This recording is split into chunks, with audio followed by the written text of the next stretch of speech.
Welcome, everyone. Bob Babbitt here. Breakfast from Bahrain. I am with the fastest lawyer in endurance sports, Rachel Joyce. Rachel, first, you've spent a fair amount of time in this part of the world, correct?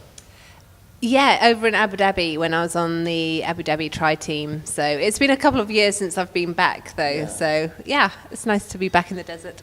What's interesting about this type of event is, one, it's sort of end of the year, so people have been peaking for the Ironman in Kona or for Mount Tremblant or for Challenge Roth.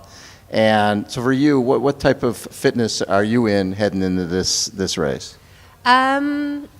It's difficult to say. Like, I've had some good training in between since Kona, but I've taken a very different approach. It's hard to kind of continue the intensity you have in the lead up to Kona. So I've been having fun with my training, jumping into a couple of time trials, and I've been down in Perth where my sister lives, so just swimming with a different group and training in a different area. It kind of keeps everything fresh, and I feel in pretty good shape, and I'm definitely here to have a good race.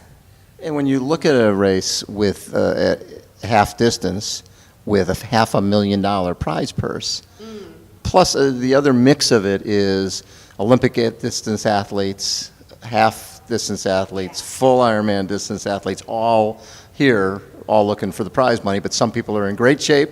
Some people are in sort of off season. Some people, you don't know what type of shape they're in. Yeah, I mean, exactly. It's for some people, they've already had that off season, are building into this. For others, it's the end of the year, and I think that's what brings, as well as having, the different types of athletes racing together where we normally wouldn't be.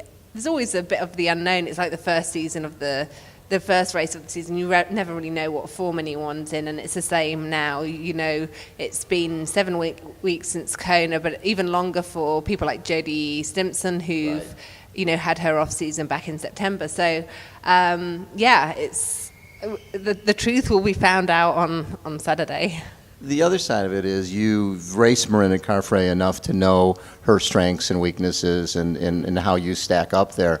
You're racing people you've probably never raced before at a race like this. Do you follow what happens on the ITU circuit, or are most of the folks you've raced so many different people that you know their strengths and weaknesses? How do you go into a race like this since you don't know a number of the athletes? I'm a massive fan of the ITU racing, so I'm a fan of Jodie Stimpson and Lisa Norden. So I've not raced against them, but I've watched Which is sort them. of fun. Yeah, no, absolutely. What was the question again?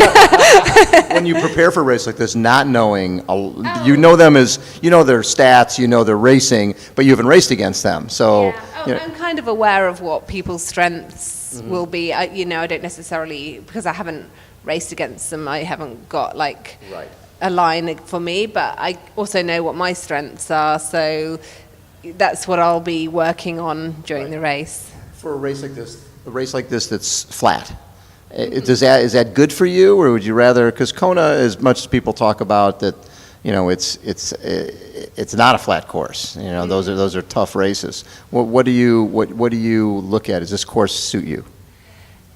Yeah, I think so. I mean, I like all sorts of courses, and I think the mistake people make is that a flat course is an easy course, but you have to pedal every single mile of that bike ride. There's no downhill where you can ease off. So, but I kind of like that. It's kind of like being on a trainer. I've done quite a few trainer sessions to prepare for it, and it'll be interesting because it's a point-to-point bike course as well with a tailwind. So that is a different dynamic to the race too.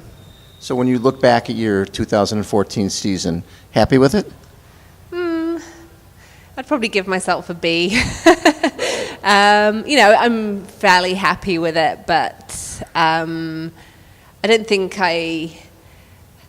I think I had good performances, but you kind of always want that great performance, and I don't feel like anything I did was a really great performance, and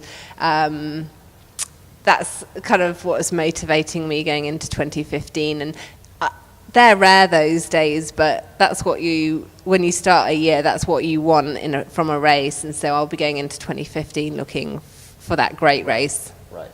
Well, and I know that you're never happy with the third place. I mean, you weren't happy with the second place to Marinda Carfrae the year before, so third place you probably weren't ecstatic with. But, 2 years before that you were sick. The year before you were injured. This year you were healthy and had a really good race. Yes, yeah, that's true.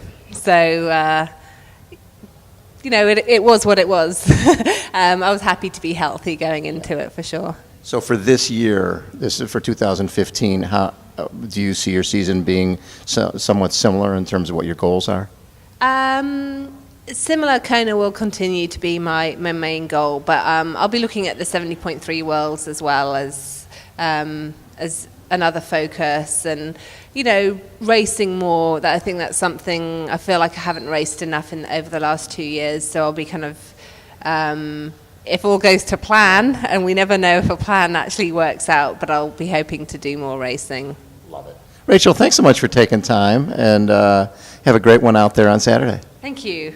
Thanks, Bob. Rachel Joyce has been our guest. Again, we are at Challenge Bahrain. We are brought to you by Babbittville Radio. Check us out on iTunes. Hold on, everyone. We'll be right back.